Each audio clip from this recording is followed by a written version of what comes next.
So it's hot back there, and we've all been drinking beer, so strap in.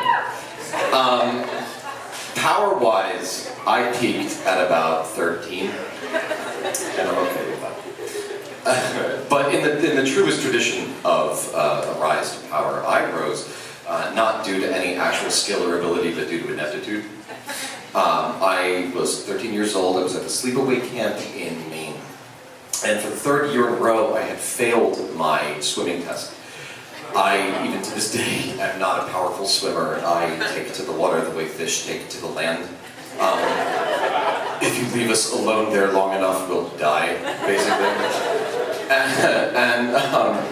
Ordinarily that wouldn't be a problem. I'm 32, it's not a problem for me now. I work on the 9th floor of a building, so if the water's that high, I've got bigger problems than the fact that I'm really shitty at the breaststroke.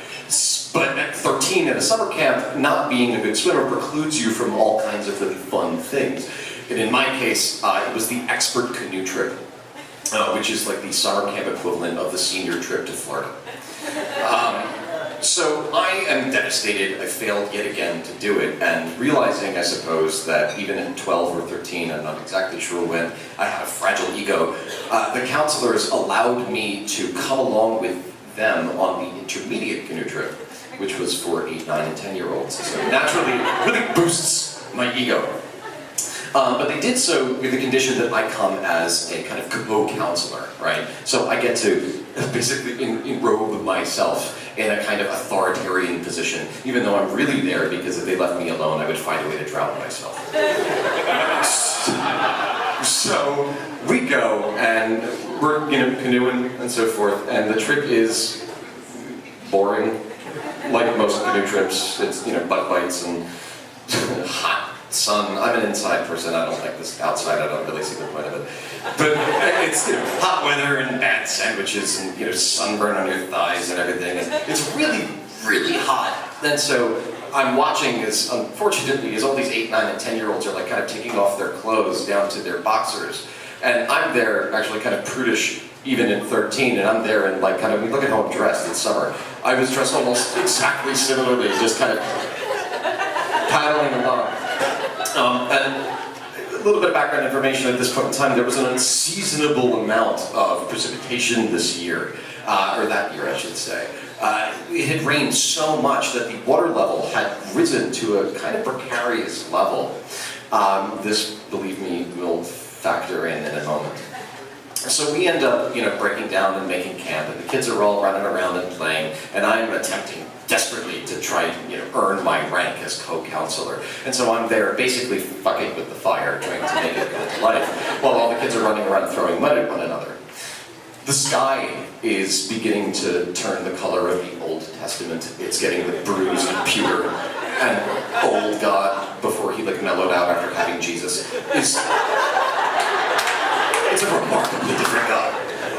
Old God is really angry and looking to drown some blonde kids, right? And so it starts to rain, and the rain, this is where it gets a little gross, the rain is falling on these little kids, right? And they're all in their white, tiny whiteys.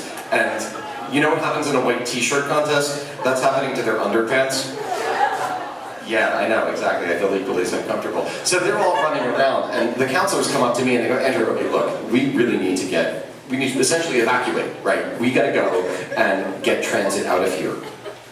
You're in charge. And I look, and I finally have this opportunity to actually live up to my title and be a co-counselor, and so I look at them and I go, fine. And they go off and do whatever it is that they do. 4 minutes. I turn around, and I look at these kids, and upon seeing that the real adults have left, they take one look at me and decide to lose their fucking minds. They're running around screaming. Had I left them to their own devices, they would have strangled and or drowned one another.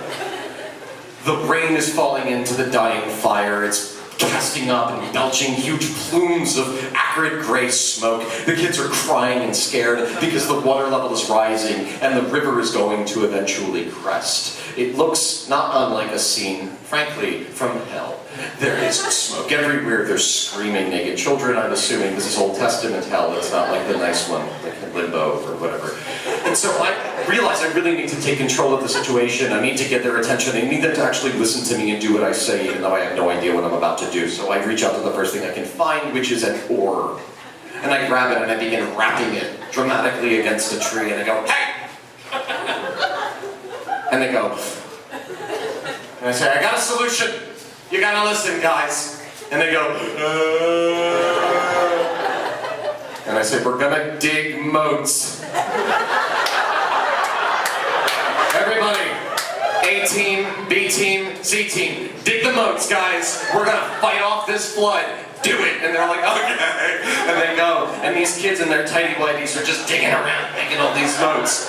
And I'm there, like George Patton, watching them with my oar scepter, just enjoying it. Right? Looking at my little naked harem of boys. Yes, I will conquer nature with my naked boys. And they're digging, and they're digging, and they're digging. Obviously, we didn't drown. At some point, the counselors returned, and I will spare you the long and convoluted explanation as to why I was standing there, wielding an oar with a bunch of sobbing, mud-caked children. What I will say, though, is that by the end of my time at this camp, they had awarded me the first and frankly last, because I haven't won shit since, my last award. They sawed the head off the oar. And they gave it to me, and they named it, and in case you haven't captured or caught a whiff of the oddly and creepily subtextual homoeroticism to this story, they named it the Paddle-It Award. And they gave it to me, and I'm still not a good swimmer. But I know, because of this award, which I still have, that no matter what, armed with a paddle and an army of half-naked boys, I can accomplish anything.